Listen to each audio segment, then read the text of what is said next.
Now I will show you how to set up a farm location on the IPM Decisions platform.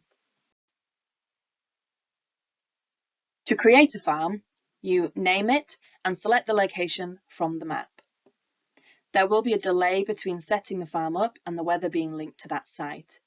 This is simply because there is a large amount of weather data behind each location, and these are only drawn into the platform once a new location request is made. Once the farm is named and the location selected, it can be saved and the DSS can be added. To do this, you go back to the Farm Management tab.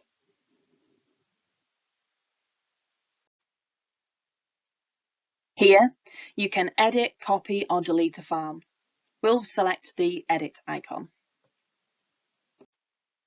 At this point, we can either edit the location or add DSS. Let's add a DSS model.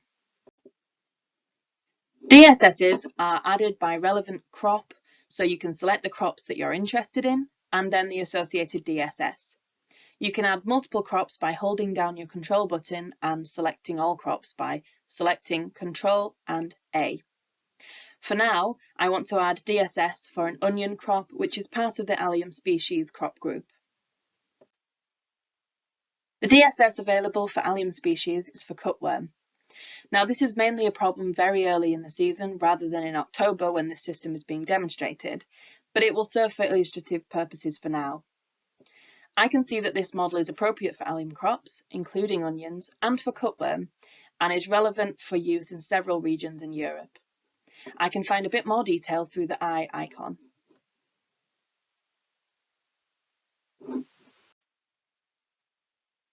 This presents a description of the model, including what it's for, briefly how it works, who developed it and where, and any assumptions that should be considered. Once we are happy to use the model, we can select it and it's added to the Use dashboard. Now you can see the cutworm model has been added alongside the codling moth DSS that we looked at earlier, and it's reporting a high risk alert. Let's click on that and take a closer look. This model is calculating the number of batches of first to third instar larvae that could be present in the crop.